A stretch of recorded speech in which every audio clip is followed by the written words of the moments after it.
دخل يهودي على الخليفة المأمون في مجلسه فتكلم وأحسن العبارة، فلما انتهى المجلس دعاه المأمون فقال: إسرائيلي؟ قال: نعم. فدعاه إلى الإسلام ورغبه بالعطايا، فقال اليهودي: ديني ودين آبائي، ثم انصرف. فلما كان العام المقبل حضر الإسرائيلي فتكلم في الفقه فأحسن، فقال المأمون: أولست صاحبنا؟ قال: نعم. قال المأمون: فما سبب إسلامك؟ فذكر له اليهودي القصة. قال: انصرفت من حضرتك فأحببت أن أمتحن هذه الأديان، وأنت تراني حسن الخط، فعمدت إلى التوراة فكتبت 3 نسخ، فزدت فيها ونقصت وأدخلتها الكنيس فاشتريت مني. وعمدت إلى الإنجيل فكتبت 3 نسخ، فزدت فيها ونقصت وأدخلتها البيعة فاشتريت مني. وعمدت إلى القرآن فعملت 3 نسخ وزدت فيها ونقصت وأدخلتها الوراقين فتصفحوها، فلما أن وجدوا فيها الزيادة والنقصان رموا بها فلم يشتروها، فعلمت أن هذا كتاب محفوظ، فكان هذا سبب إسلامي. التجوري. السلام عليكم. بداية قبل أن ندخل في موضوعنا أدعوك عزيزي المشاهد أن تترك الأقاويل والمقالات والمزاعم والادعاءات. انظر حولك وتأمل واقع وحال القرآن الكريم في العالم كله. أتكلم هنا عن ظاهرة حفظه من عبث العابثين فقط. قارنه مع أي كتاب آخر ديني أو غير ديني. كل الكتب لا تمضي عليها الأيام أو السنوات إلا ولها طبعات وتصحيحات ومراجعات وتعديلات، حتى الكتب المقدسة لدى الآخرين، إلا هذا الكتاب الفريد. أتباعه والذين ينتسبون إليه يصلون إلى ما يقارب 2 مليار متوزعين حول العالم، ومع ذلك لا يوجد لهم إلا قرآن واحد يتلى بقراءات متعددة عمره أكثر من 1400 عام، لم تتغير قراءات ولو في حرف واحد، سواء منها المطبوع في السطور أو المحفوظ في الصدور، سواء في أقدم مخطوطاته أو في أحدث مطبوعاته، لا زال يقرأ بطرق تلاوته المتعددة غضا طريا كما قرئ من 14 قرنا تناقلته الألسنة جيلا بعد جيل بسند متصل معلوم إلى فم النبي عليه أفضل الصلاة والتسليم. ومع أنه يتجاوز 600 صفحة إلا أن حفظته بالملايين في مشارق الأرض ومغاربها، حتى أنك تجد الأعجمي اللي قد لا يعرف من اللغة العربية شيئا يحفظه كاملا وبإتقان عجيب كما يحفظه العربي الأصيل اللسان. ترى الغلام الصغير يحفظه مثلما يحفظه الكبير، يحفظه من في القرى النائية ومن في المدن المتحضرة ومن في الصحراء والبادية. هو الكتاب الوحيد اللي يستحيل واقعا أن يقر خطأ يدخل عليه أو تمرر محاولة لتحريف ما فيه. حتى في الفترات اللي كان أتباعه في أضعف حالاتهم بين الأمم لم يستطيع أحد تغييره أو تحريفه، مع وجود كامل الدوافع لفعل ذلك، إلا أن كل المحاولات على مر التاريخ باءت بالفشل. توفرت لهذا الكتاب أسباب للحفظ لم ولن تتوفر لكتاب آخر قديما أو حديثا. أليست هذه ظاهرة عجيبة وفريدة من نوعها في تاريخ البشرية؟ هل رأيت أو سمعت عن مثل هذه الظاهرة على مر التاريخ؟ هل يستطيع أحد أن يكرر هذه الظاهرة ويأتي بكتاب مثيل؟ قل لئن اجتمعت الإنس والجن على أن يأتوا بمثل هذا القرآن لا يأتون بمثله ولو كان بعضهم لبعض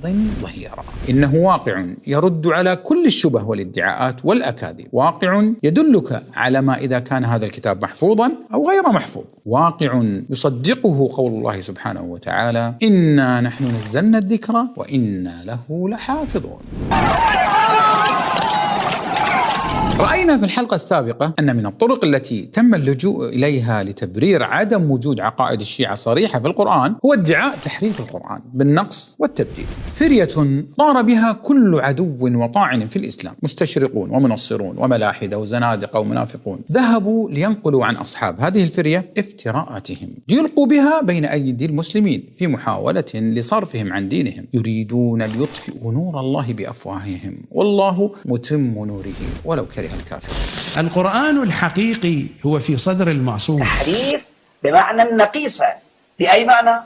بمعنى أن المصحف الذي الآن بأيدينا لا يشتمل على جميع القرآن. وإلا ماذا تفعلون ب1200 رواية في تحريف القرآن؟ قائل بعدم تحريف القرآن كافر.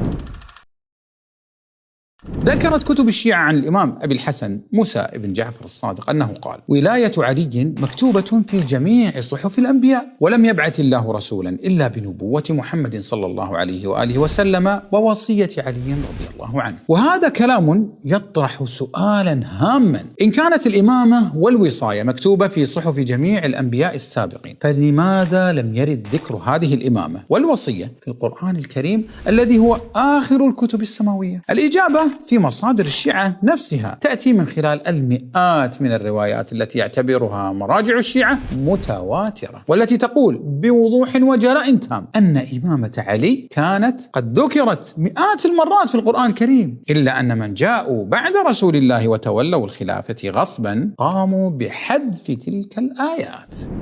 كتاب الإمام علي بن أبي طالب صلوات الله وسلامه عليه يذكر لنا 700 آية إما نازلة في شأن الإمام علي بن أبي طالب أو مؤولة بالإمام علي بن أبي طالب صلوات الله وسلامه عليه.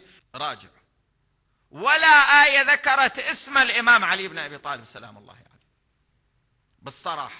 الآية هكذا كانت: إن الله اصطفى آدم ونوحا وآل إبراهيم وآل عمران وآل محمد على العالمين. الإمام جعفر الصادق عليه السلام يقول هكذا نزلت، ولكنهم حذفوها. هذه المصادر التي ذكرت هذه الفرية والتي بلغت فيها مزاعم التحريف أكثر من 2000 رواية، كما يذكر محدث الشيعة النوري الطبرسي وغيره، يرجع إليها المراجع كمصادر رئيسية لمعتقدهم ودينهم، ومؤلفوها يحظون بالاحترام والتقدير الأكبر من قبلهم. مرآة العقول في شرح أخبار آل الرسول المجلد 12 دار الكتب الإسلامية، التفت إلى عبارته، يقول التفت: ولا يخفى أن هذا الخبر، يا خبر، إن القرآن الذي جاء به جبرائيل إلى محمد صلى الله عليه 17,000 آية. المحدث الجزائري سيد نعمة الله الجزائري يقول بأن عدد الأحاديث التي وردت بهذا الخصوص، بخصوص موضوع التحريف والعبث، إنها تزيد على 2000 حديث، أكثر من 2000 حديث. عند الفيض الكاشاني في قوله تعالى: وإن خفتم ألا تقسطوا في اليتامى فانكحوا ما طاب لكم، يقول بين قوله وإن خفتم ألا تقسطوا في اليتامى، هاي الجملة، وبين قوله فانكحوا ما طاب لكم من النساء مثنى وثلاث ورباع، سقط ثلث القرآن، يعني 2200 آية. هذا الادعاء، ادعاء تحريف القرآن، لا شك أنه ضرورة من ضرورات المعتقد الشيعي، لأنه المبرر الأقوى والمباشر عندهم لعدم ذكر أصل الأصول الشيعية، وهو الإمامة في القرآن الكريم. وهذه الروايات التي يقولون أنها مستفيضة ومتواترة عندهم، لا شك أنها بمثابة طوق النجاة لهذا المعتقد. يقول إن هذا الخبر وكثير من الأخبار الصحيحة صريحة في نقص القرآن وتغييره، وعندي أن الأخبار في هذا الباب متواترة معنى، وطرح جميعها يوجب رفع الاعتماد عن الأخبار رأسا. المشكلة ليست في الروايات، المشكلة ليست في الروايات، رغم أنها ليست 10 أو حتى 50، بل بلغ من كثرتها وتكررها في كتبهم إلى ما يشبه الهوس بنقل كل ما يطعن صراحة في حفظ القرآن، كما يفعل بعض الشيعة. يسهل تضعيف هذه الروايات والتبرؤ منها بالجملة وينتهي الأمر، فهي على الحقيقة لا أصل لها. والله العظيم لو عند 2500 رواية وأعرضها على القرآن، والقرآن يقول إنا نحن نزلنا الذكر وإنا له لحافظون، لو أضعها هذه في الميزان وهذه في الميزان، مو 2500 بعد خلي لها الصفر، 25,000 رواية، هذه كفة الميزان لهذه الآية المباركة.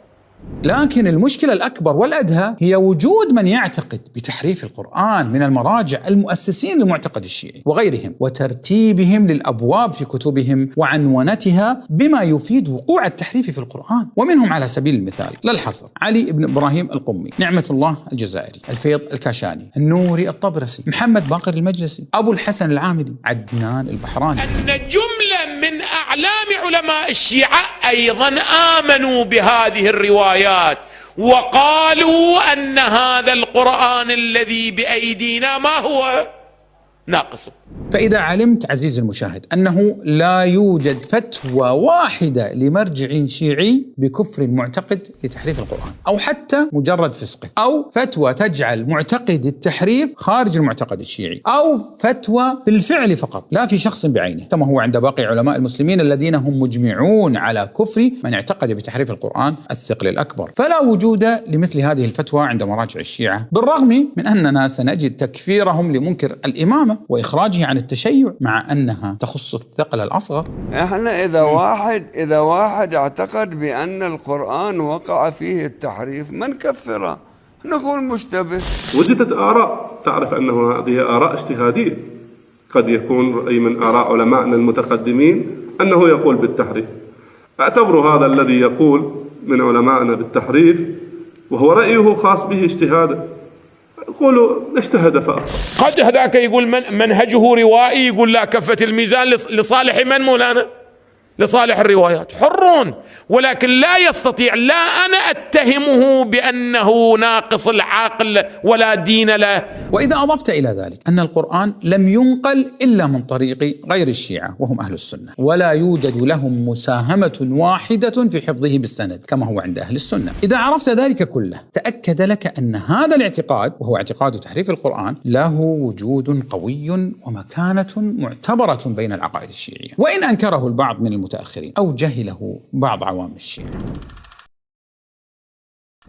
نعم، هناك من الشيعة من ينكر القول بتحريف القرآن، لكن بتتبع أقوال هؤلاء سيتبين لك أن ليس كل إنكار لهم هو إنكار على الحقيقة، بل هم أقسام. قسم ينكره تقية خوفا على المذهب وانصراف العوام، وقد بين ذلك عالم الشيعة الكبير نعمة الله الجزائري حين قال عن بعض من أنكر التحريف عندهم: والظاهر أن هذا القول، أي إنكار التحريف، والظاهر أن هذا القول إنما صدر منهم لأجل مصالح كثيرة. قسم آخر يعلن أن القرآن محفوظ ولم يبدل أو يغير، لكنه يقصد أنه محفوظ عند الإمام الغائب وليس القرآن الذي عنده. القرآن بالجملة محفوظ حافظون له. وين؟ عند كل الأمة وعند الأئمة.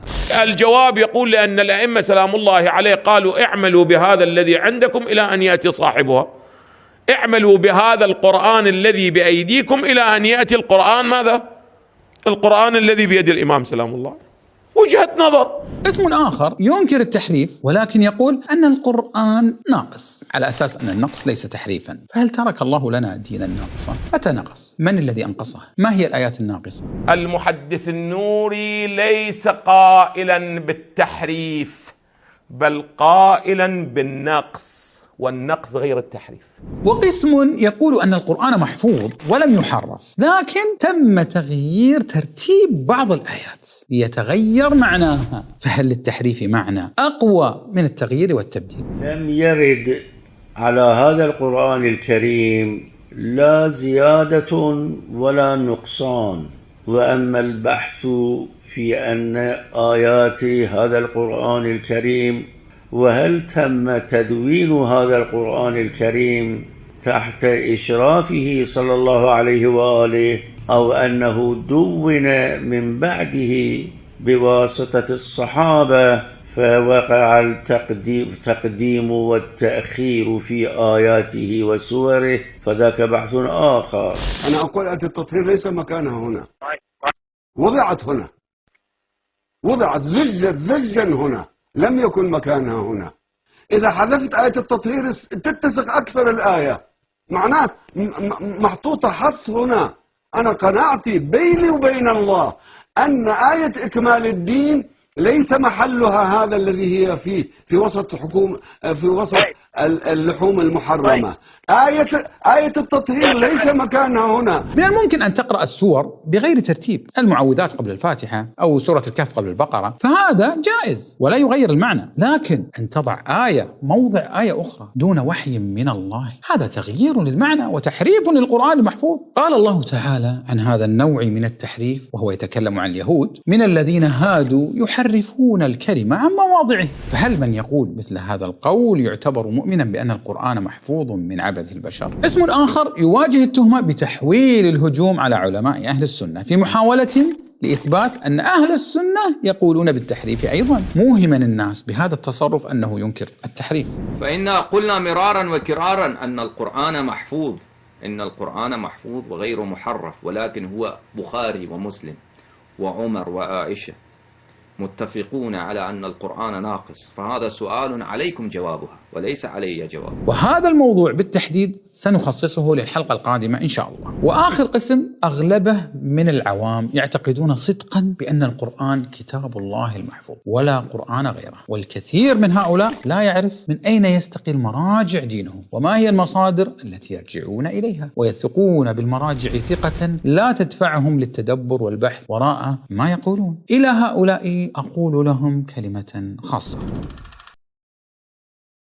أيها الشيعي العاقل، إن كنت تؤمن حقا بقول الله عز وجل إنا نحن نزلنا الذكر وإنا له لحافظون، وتؤمن بأن القرآن قد حفظه الله بين أيدينا لم يتغير فيه حرف واحد، وتؤمن أن دين الله كامل لم يخفي النبي صلى الله عليه وآله وسلم عن أمته منه شيئا، ولم يختص أحدا بقرآن غير ما في يد المسلمين، إن كنت تؤمن بذلك حقا فعليك بترك دين الشيعة فورا. لماذا؟ لأن هذا القرآن المحفوظ ليس فيه شيء صريح واضح عن أهم أصل في عقائد الشيعة كولاية علي وغيرها من العقائد كالغيبة والعصمة. فهذا القرآن ذكر صراحة توحيد والأنبياء بأسمائهم والصلوات والصوم والحج والزكاة وغيرها من أصول الإسلام، ولم يذكر شيئا عن أصول الشيعة. فهل الإمامة وولاية علي والعصمة عندكم أصول أم تفاصيل وفروع؟ إن كنت تؤمن بأن القرآن محفوظ حقا فعليك بترك دين الشيعة فورا، لأنه ببساطة على عكس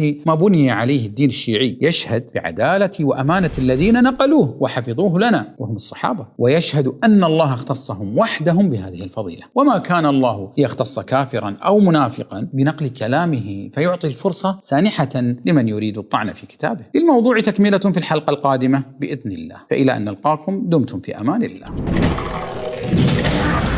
التجوري، اشترك بالقناة وفعل زر التنبيهات لتصلك التحديثات أولا بأول.